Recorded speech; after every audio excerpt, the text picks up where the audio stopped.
अभी पिछले महीने नवंबर माह में सुप्रीम कोर्ट ने अदिति वर्सेस जितेश शर्मा मामले को डिसाइड करते वक्त चिंता जाहिर की है कि देश भर की अदालतें और जुडिशियल ऑफिसर मेंटेनेंस पिटीशन को डिसाइड करते वक्त सुप्रीम कोर्ट द्वारा दिए गए गाइडलाइन रजनीश वर्सेस नेहा के गाइडलाइन को फॉलो नहीं कर रही और इसके लिए सुप्रीम कोर्ट के सेक्रेटरी जनरल को डायरेक्ट किया गया है कि वह देश भर के सारे जुडिशियल ऑफिसर को और साथ में स्टेट जुडिशियल एकेडमी और नेशनल जुडिशियल एकेडमी इन दोनों ही जगह रजनीश वर्सेस नेहा मामले में दिए गए गाइडलाइंस के जजमेंट की कॉपी को सर्कुलेट करें और उन्हें डायरेक्शन दें कि वो इस जजमेंट के गाइडलाइंस को फॉलो करें। तो आज के वीडियो में हम जानेंगे कि इस गाइडलाइन में मुख्यतया क्या कहा गया है। नमस्कार, मैं एडवोकेट प्रभात रंजन आपका अपने चैनल पर स्वागत करता हूं और अगर अभी तक आपने इसको सब्सक्राइब नहीं करा है तो इस चैनल को सब्सक्राइब कर दें और इसको शेयर भी करें ताकि ज़्यादा से ज़्यादा लोगों तक यह लीगल अवेयरनेस प्रोग्राम पहुंच सके।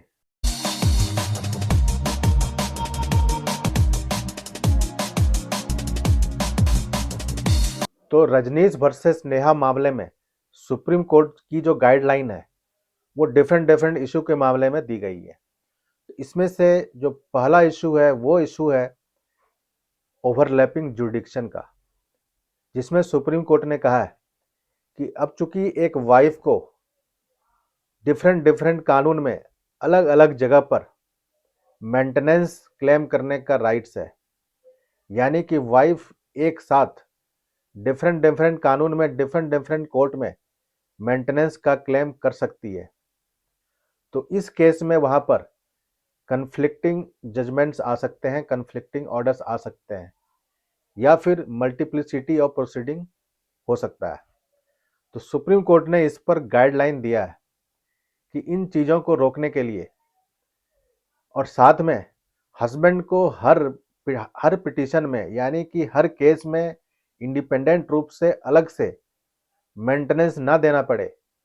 इसके लिए सुप्रीम कोर्ट ने कहा है कि अगर किसी एक पिटीशन में यानी कि 125 सीआरपीसी पिटीशन में मेंटेनेंस के ऑर्डर पास हो जाते हैं, फिर वाइफ हिंदू मैरिज एक्ट में मेंटेनेंस का क्लेम करती है या फिर डीवी एक्ट में मेंटेनेंस का क्लेम करती है या फिर Hindu adoption and maintenance act HAMA में मेंटेनेंस का क्लेम करती है, तो जो भी सब्सिक्वेंट प्रोसीडिंग होगा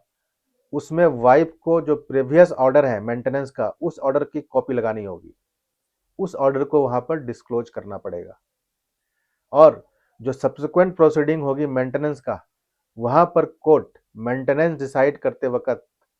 उस प्रीवियस जजमेंट को कंसीडर करेगी और कंसीडर करेगी कि वहां पर मेंटेनेंस का क्वांटम क्या है और फिर जब सब्सिक्वेंट प्रोसीडिंग में मेंटेनेंस का क्वांटम डिसाइड करेगी तो उस क्वांटम को यहाँ पर सेट ऑफ कर सकती है, कोर्ट एडजस्ट कर सकती है और इस तरह से कोर्ट पिछले ऑर्डर को देखते हुए यहाँ पर ऑर्डर पास करेगी। अब नेक्स्ट गाइडलाइन सुप्रीम कोर्ट ने जो दिया है वह इंटरिम मेंटेनेंस को डिसाइड करने के ऊपर दिया है, यानी कि ड्यूरिंग पेंडेंसी वाइफ को क्या इंटरिम मेंटेनेंस दिया जाए। इसके लिए सुप्रीम कोर्ट ने कहा है कि जो एफिडेविट फाइल होगा पार्टीज का, affidavit of income and expenditure और लायबिलिटीज, वह एफिडेविट देश भर में यूनिफॉर्म होने चाहिए और कंपलसरी होने चाहिए, मैंडेटरी होना चाहिए। सुप्रीम कोर्ट ने माना कि कई कोर्टें without affidavit interim maintenance decide कर रही है जो कि प्रॉपर नहीं है। तो एफिडेविट पूरे कंट्री में यूनिफॉर्म होनी चाहिए जो कि डिस्क्लोज करता हो दोनों ही पार्टी के इनकम एंड एक्सपेंडिचर को और साथ में उनकी लायबिलिटीज को। अब इसमें गाइडलाइन में कहा गया है कि वाइफ को एक कंसाइज फॉर्म में एप्लीकेशन लगानी है विद एफिडेविट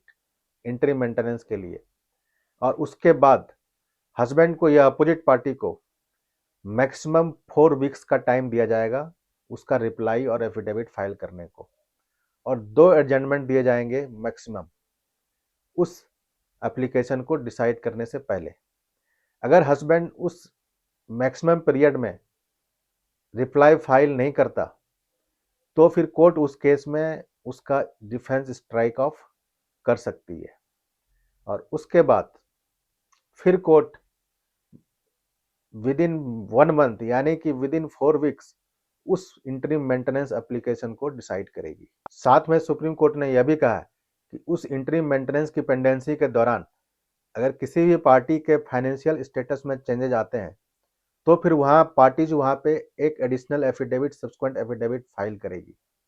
और सुप्रीम कोर्ट ने कहा है कि अगर उस एफिडेविट में दिए गए इंफॉर्मेशन गलत पाए जाते हैं तो कोर्ट वहाँ पे उस गिल्टी पार्टी के ऊपर कंटेंप्ट ऑफ कोर्ट और 340 सीआरपीसी की प्रोसीडिंग स्टार्ट करेगी। अब जो नेक्स्ट गाइडलाइन सुप्रीम कोर्ट का है वह डिटर्मिनेशन ऑफ मेंटेनेंस के ऊपर है, यानी कि कोर्ट मेंटेनेंस इंटरिम या परमानेंट इसका क्वांटम कैसे डिसाइड करेगी। तो इस पे सुप्रीम कोर्ट ने कहा है कि there is no strait jacket formula for fixing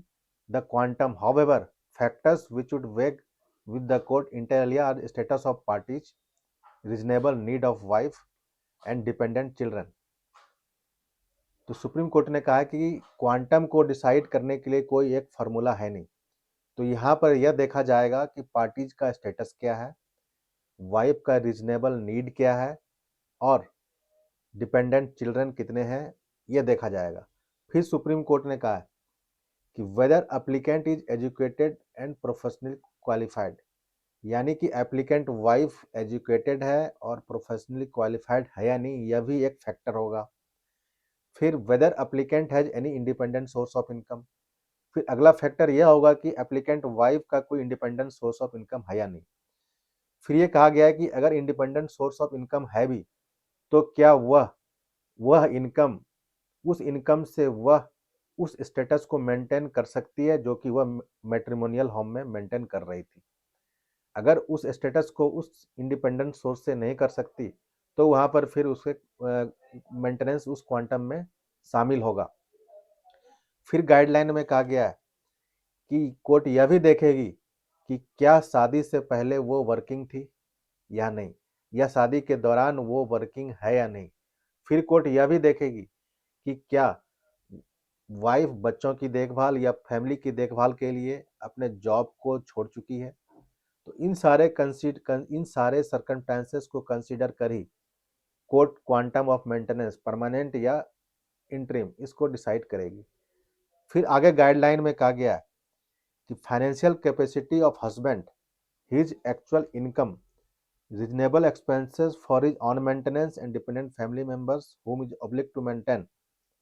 liabilities if any would require consideration besides standard of living of the from these factors, यानी कि स्टैंडर्ड ऑफ लिविंग के अलावा कोर्ट यह भी देखेगी कि हस्बैंड का फाइनेंशियल कैपेसिटी क्या है, कितना वह कमा रहा है, उसका एक्चुअल इनकम क्या है। फिर कोर्ट यह भी देखेगी कि उसका रीजनेबल मेंटेनेंस, उसका रीजनेबल एक्सपेंसेस अपने ऊपर क्या है, और साथ में जो डिपेंडेंट फैमिली मेंबर्स हैं जिसको जिसको वह मेंटेन करने को ऑब्लिग है उनके क्या एक्सपेंसेस हैं, और साथ में यह भी देखेगी कि उनकी क्या अलग से लायबिलिटी है।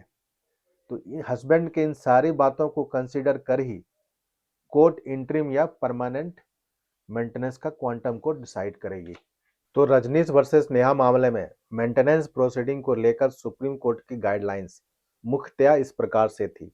इसके अलावा और भी इशू के ऊपर गाइडलाइंस दिए गए हैं, लेकिन इसमें जो मेन इशू इन्वॉल्व था वो इतना सा था। आज के वीडियो में इतना ही। धन्यवाद।